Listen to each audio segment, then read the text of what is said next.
ஸ்ரீ காளிமாதா ஜோதிடம் உலக புகழ்பெற்ற ஜோதிடர் பண்டித் மகாராஜா. காதல், கல்யாணம், உத்தியோகம், வியாபாரம், கல்வி, குழந்தை பாக்கியம் மற்றும் மந்திர சூனிய பிரச்சனைகளுக்கு நிரந்தர தீர்வு. வணக்கம். செய்திவீச்சு உங்களை வரவேற்றுக் கொள்கிறது. இன்றைய செய்திவீச்சிலும் இலங்கை மற்றும் உலக நிலவரங்கள் காத்திருக்கின்றன. முதலில் இலங்கை தீவு பக்கம் பார்வை திருப்பலாம்.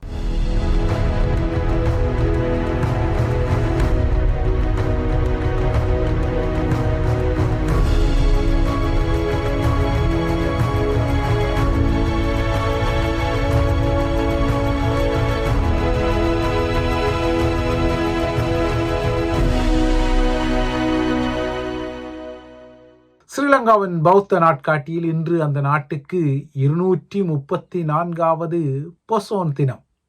பௌர்ணமி தினத்தில் வரும் இந்த பொசோன் இலங்கைக்கு பௌத்த மார்க்கத்தை கொண்டு சென்ற மஹிந்த என்ற ஒரு வரலாற்று அடையாளத்துடன் தொடர்புபட்ட நாள். அர்ச்சுனா போன்ற சமகால தூசிப்பு கிளாடியேட்டர்களின் அப்பாவிழிப்பு மஹிந்த போன்ற நவமுகங்களுக்கு தமிழர்கள் மீதான பெரு உதிரப்பலியின் வரலாற்றில் எப்படி ஒரு குரூரமான வரலாற்று பக்கம் உள்ளதோ அதற்கு எதிர்ப்புறமாக சாம்ராட் விழிப்பு அசோகரின் புதல்வன் மஹிந்தவுக்கு இலங்கைக்கு முதலாக அமைதியான பௌத்த மார்க்கத்தை கொண்டு சென்று அறிமுகப்படுத்தியதான வரலாற்றுக்கும் ஒரு தொடர்பு இருக்கின்றது. அந்த வரலாற்றினால்தான் இன்று ஸ்ரீலங்காவில் பொசோன் பௌர்ணமி தினமாக புராதன தொடர்புடன் நினைவூட்டப்படுகின்றது. தற்போதைய ஜேவிபி உள்ளுடன் அனுரகுமார திசாநாயக்க அரசாங்கம் முன்னர் என்னதான் மார்க்சிசம் பேசினாலும், இடதுசாரித்தனம் பேசினாலும், பொது உடைமை பேசினாலும், ஆட்சித்தரப்பு என்ற வகையில், அதாவது கொழும்பு அதிகார மையத்தின் கொலு இருப்பாளர்கள் என்ற வகையில் தற்போது அந்த ஆட்சித்தரப்பும் இப்போது பௌத்த அதகல ஆட்சிப்படுத்தல்களை செய்து வருகிறது. அது வெளிப்படையான ஒரு விடயம். ஒரு அரசாங்கம் இவ்வாறுதான் ஸ்ரீலங்காவில் நடந்து கொள்ள முடியும் என்பதை அனுரகுமார திசாநாயக்காவின் அரசாங்கமும் இன்றைய பொசோன் நாளில் வெளிப்படுத்தி வருகின்றது. மஹிந்த தேரரின் இலங்கை வரலாற்று சிறப்புமிக்க வருகையும் இலங்கையில் பௌத்த மதம் அறிமுகப்படுத்தப்பட்ட நாளையும் நினைவுகூறும் வகையில் இந்த பொசோன் நாள் இருக்கும் நிலையில் இன்று இந்த பொசோன் நாளில் 15 லட்சத்துக்கும் மேற்பட்ட பக்தர்கள் அனுராதபுரம் மற்றும் மிகிந்தலையில் வெள்ளை அங்கிகளுடன் கூடி நின்று மத அனுஷ்டானங்கள் மற்றும் யாத்திரைகளை செய்து வருகின்றனர். மஹிந்த தேரர் பௌத்த போதனை செய்ததாக சிங்கள மக்கள் கொண்டாடும், அதாவது பௌத்த சிங்கள மக்கள் கொண்டாடும் பௌத்தத்தின் தொட்டில் என அழைக்கப்படும் வரலாற்று சிறப்புமிக்க மிகிந்தலை பாறை உச்சி மின்னொளியில் நேற்றிரவு மிதந்ததை காண முடிந்தது. கடந்த சில வாரங்களுக்கு முன்னர் அனுராதபுரத்தின் அட்டமஸ்தானம் எனப்படும் ருவான் வெலிசாய மற்றும் ஜெயஸ்ரீ மகாபோதிகள் உட்பட்ட ஸ்ரீலங்காவின் முக்கியமான 8 பௌத்த தலங்களுக்கு பொறுப்பான தலைவர், அதாவது பொறுப்பாளர் உயரிய பிக்கு 11 வயது சிறுமியை பலமுறை பாலியல் வன்புணர்வு செய்து சீரழித்த குற்றச்சாட்டில் அந்த அட்டமஸ்தான பதவியிலிருந்து இடைக்காலமாக நீக்கப்பட்ட நிலையில் அந்த இடத்திற்கு தற்காலிகமாக வந்த பதில் அட்டமஸ்தானியான ஈத்தல வெனுவ ஞானதிலக தேரர் அனுராதபுரம் நகரத்தின் தொல்பொருள் பாரம்பரியம் மற்றும் மரங்கள் உட்பட்ட இயற்கை சூழலை பாதுகாக்குமாறு, புனித நகரில் குப்பைகளை வீசுவதை தவிர்க்குமாறு யாத்திரிகர்களுக்கு கோரிக்கைகளை விடுத்தாலும் அதே புனித நகரத்துக்கு பொறுப்பான தனக்கு முன்னரான ஒரு தலை பெரியொரு பாலியல் சீர்கேட்டு குப்பையை தனது அங்கிக்குள் வைத்திருந்த விடயமெல்லாம் இப்போது பகிரங்கப்பட்டு வருகின்றது. ஆகையால் அனுராதபுரத்தின் அட்டமஸ்தானத்தில் இப்போது பெரும் குற்றங்களுக்குரிய படிவங்களும் இருக்கத்தான் செய்கின்றது.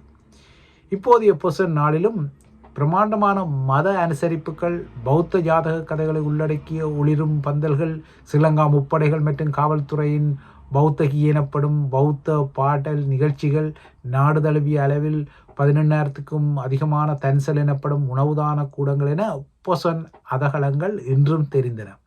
ஆனால் மஹிந்த தேரர் அன்று மிகிந்தலை மலையில் வைத்து மான்வேட்டையில் ஈடுபட்டதாக கூறப்பட்ட தேவநம்பியதீச மன்னருக்கு தம்மத்தை, அதாவது பௌத்த தர்மத்தை போதித்ததன் நீட்சியாகவோ என்னவோ தம்மையும் இந்த ஆட்சியாளர்கள் கருதி கொள்வதால் இன்று ஸ்ரீலங்காவின் அரசு தலைவர் அனுரகுமார திசாநாயக்காவும் சரி, பிரதமர் ஹரணி அமரசூரியாவும் சரி பொசோன் செய்திகளை மறக்காமல் மக்களுக்கு விடுத்து கொண்டனர். அனுராவின் செய்தியில் சிங்கள தேரவாத பௌத்த சமூகத்தில் படிப்படியாக பௌத்த விழுமியங்களும் நெறிமுறைகளும் நலிவடைந்து வருவதான ஒரு கவலை இருந்தது. இந்த கவலைகளை தமது அரசாங்கம் தீர்க்கும் பௌத்த விழுமியங்களையும் நெறிமுறைகளையும் மீண்டும் நாட்டில் மீட்டெடுக்கும் என்ற செய்தியும் இருந்தது. அத்துடன் அறிவொளி பெற்ற தேசத்தை கட்டியெழுப்ப தமிழர்கள் உட்பட்ட அனைத்து இலங்கையர்களும் ஒன்றிணைய வேண்டும் என்றும் அனுரவின் பொசோன் செய்தியில் அழைப்பு விடுக்கப்பட்டுள்ளது. சிங்கள பௌத்தர்கள் இவ்வாறு பொசோன் மயப்பட வடக்கில் தமிழர்களின் தையெட்டி பகுதியில் தனியார் காணிகளை ஆக்கிரமித்து ஸ்ரீலங்கா இராணுவம் நிர்மாணித்த திஸ்ஸ விகாரை என்ற ஒரு வெறும் சட்டவிரோத கட்டிடத்தை அகற்ற கோரி இன்றும் போராட்டம் நடந்தது. இதற்கு தெற்கில் பெரும் விகாரை திஸ்ஸ விகாரை என்ற அடையாளங்கள் சூட்டப்பட்டாலும் இது ஒரு ஆக்கிரமிப்பு கட்டிடம் என்ற வகையில் தமிழர்களின் போராட்டம் இடம்பெற்றது. கடந்த 3 வருட காலமாகவே மாதந்தோறும் ஒவ்வொரு பௌர்ணமி நாளிலும் தையெட்டி விகாரம் முன்பாக ஆக்கிரமிக்கப்பட்ட காணிகளின் சொந்தக்காரர்களும் பொதுமக்களும் தமிழ் தேசிய மக்கள் முன்னணியினரும் இந்த போராட்டத்தை முன்னெடுத்து வருவதன் தொடர்ச்சியாக பெரும் திரள் நிலையில் இல்லாமல் விட்டாலும் இன்றும் இந்த போராட்டம் நடந்தது. இலங்கையின் பௌத்த வரலாற்றில் என்றல்ல, தமிழர்களுக்கும் பௌத்தத்துக்கும் இடையிலான வரலாற்று தொடர்பு நீண்டது. அந்த வகையில் தமிழர்களுக்கும், அதாவது தமிழ் பௌத்தத்துக்கும் இலங்கையில் ஒரு முக்கியமான வரலாறு ஒன்று. தமிழ் பௌத்தத்தின் புராதன நிலைக்கு ஆதாரமாக தமிழ் மொழியின் 50 காப்பியங்களில் உள்ள மணிமேகலையும் குண்டலகேசியும் பௌத்த காப்பியங்கள் என்ற யதார்த்தம் எல்லாம் ஏற்கனவே தமிழர்களும் அறிந்த விடயம்தான். அந்த வகையில் தமிழ் மக்கள் பௌத்தத்துக்கு இல்லைன்றால் அந்த மார்க்கத்துக்கு எதிரானவர்கள் இல்லை என்ற யதார்த்தம் புராதனமாக இருந்தாலும் தையிட்டி போன்ற ஏராளமான தமிழரிடங்களை பௌத்தத்தை ஒரு கருவியாக்கி கொழும்பு அதிகாரமையும் செய்யும் கமுக்கங்கள் தான் இங்கு இன முரண்பாட்டின் ஒரு முக்கியமான பிரச்சனையாகவும் இருக்கின்றது. 90களில் தையிட்டி உட்பட்ட வெளிவடக்கு பகுதியில் வாழ்ந்த பூர்வீக மக்கள் துரத்தி அடிக்கப்பட்டு அங்கிருந்த காணிகள் ஸ்ரீலங்கா இராணுவத்தால் உயர் பாதுகாப்பு வலயமாக பிரகடனப்படுத்தப்பட்ட நிலையில்தான் அவ்வாறாக உயர் பாதுகாப்பு வலயத்துக்குள் சிக்கிய காணிகளில் 12 ஏக்கர் காணி ஆக்கிரமித்து படைத்தரப்பு இந்த திஸ்ஸ விகாரையை நிர்மாணித்த நிலையில்தான் பௌத்த மக்கள் எவரும் வாழாத ஒரு இடத்தில் இந்த விகாரை ஒரு ஆக்கிரமிப்பு சின்னமாக கருதப்படும் நிலையில் இந்த ஆக்கிரமிப்பை நைனாதீவு நாக விகாரையின் விகாராதிபதி உட்பட்ட சில பௌத்த துறவிகள் கண்டித்து கொண்டாலும் இன்று தனது பொசோன் செய்தியில் பௌத்த விழுமியங்களும் நெறிமுறைகளும் நலிவடைந்து வருவதாக கவலை கொண்ட அரசு தலைவர் அனுரவுக்கு கூட தனது அரசாங்கத்தால் கூட இந்த ஆக்கிரமிப்புக்கு தமிழர்களுக்கு ஒரு நீதியை வழங்க முன்வரவில்லை, இல்லை என்றால் தயாராக இல்லை என்பதும் ஒரு கசப்பான யதார்த்தம். இதேபோல இதுவரை 427 மனிதர்களின் எச்சங்களை கொண்ட ஒரு திகில் புதைகுழியாகவும் தெற்காசியாவின் முக்கியமான ஒரு புதைகுழியாகவும் மாறிவிட்ட செம்மணி புதைகுழியின் பின்னணியை கூட அனுர அரசாங்கம் துல்லியமாக பகிரங்கப்படுத்த விரும்பவில்லை. மாறாக நழுவல் போக்குடன் தான் அதுவும் இந்த விடயத்தை கையாண்டு வருகின்றது. நேற்றும் செம்மணிக்கு அருகே 427 தீப்பந்தங்கள் ஏந்தி செம்மணி மனித புதைகுழிக்கு நீதி கோரி ஒரு போராட்டம் முன்னெடுக்கப்பட்டது. சிறார்கள், கைக்குழந்தைகள் உட்பட்ட 100கணக்கான மனித எச்சங்களும் குழந்தைகளின் உடைகள், பாடசாலை புத்தக பைகள், பால் போத்தில்கள், விளையாட்டுப் பொருட்கள் போன்ற சிறார் உடைமைகளும் இந்த அகழ்வுகளில் கண்டெடுக்கப்பட்டமை பெரும் அதிர்ச்சியை ஏற்படுத்தியுள்ள நிலையில் முறையான மரபணு பரிசோதனைகள் மூலம் இந்த உடல்கள் யாருடையவை, இந்த உடல்களை இங்கு புதைத்தது எந்த தரப்பு, இந்த குரூரம் திகில் நிறைந்த புதைகுழிக்கு யார் பொறுப்பு என்ற விடயத்தில் ஒரு துல்லியமான சர்வதேச தலையீட்டுடன் கூடிய வெளிப்படையான விசாரணைக்கு அனுர அரசாங்கமும் தயாராகவே இல்லை.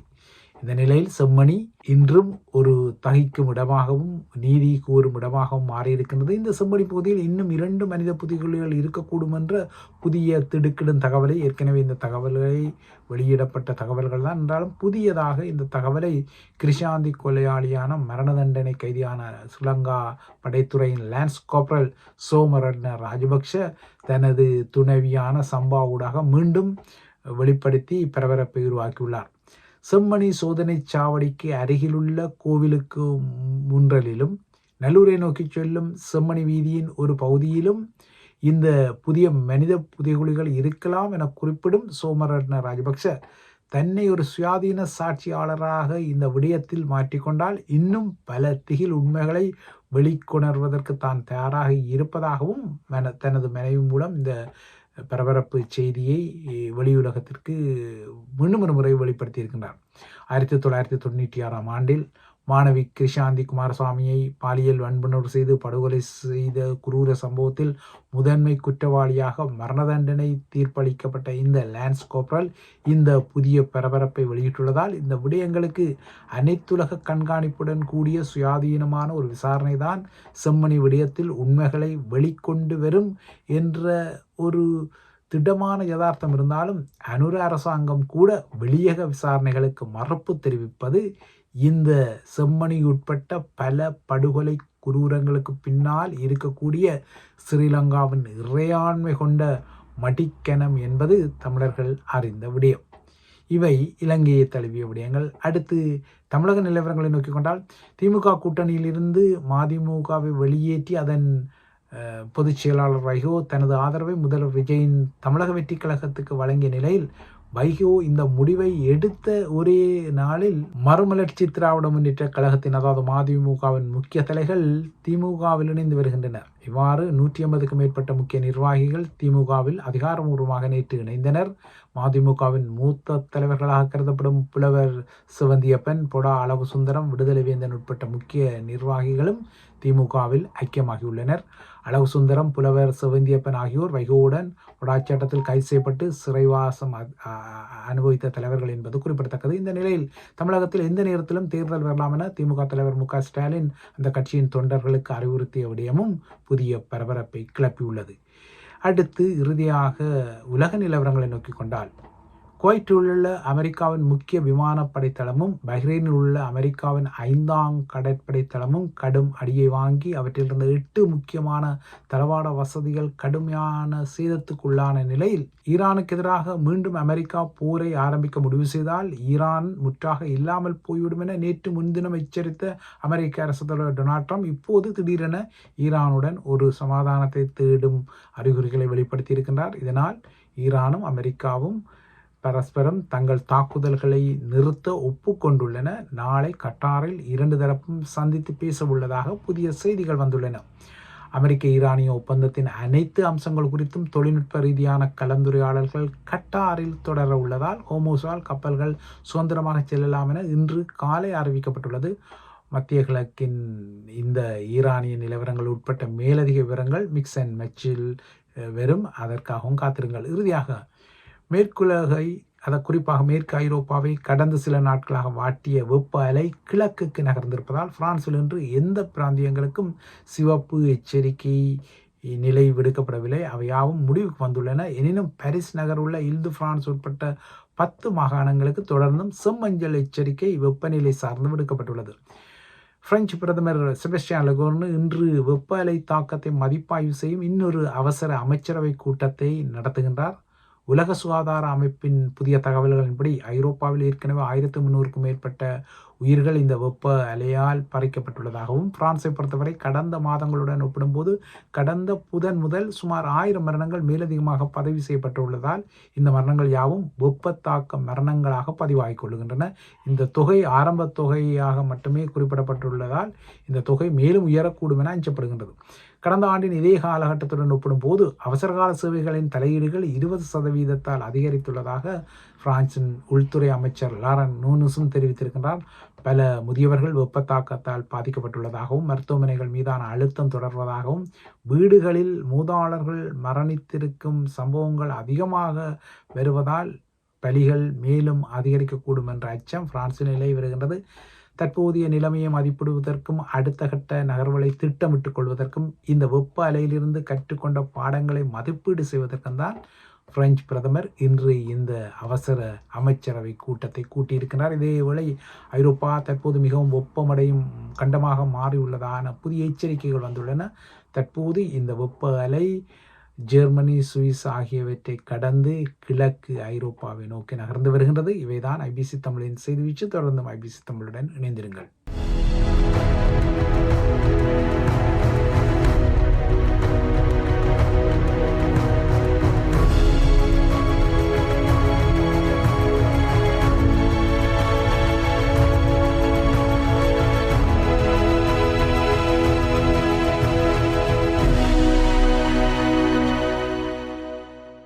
ஸ்ரீ காளிமாதா ஜோதிடம் உலக புகழ்பெற்ற ஜோதிடர் பண்டித் மகாராஜா. காதல், கல்யாணம், உத்தியோகம், வியாபாரம், கல்வி, குழந்தை பாக்கியம் மற்றும் மந்திர சூனிய பிரச்சனைகளுக்கு நிரந்தர தீர்வு.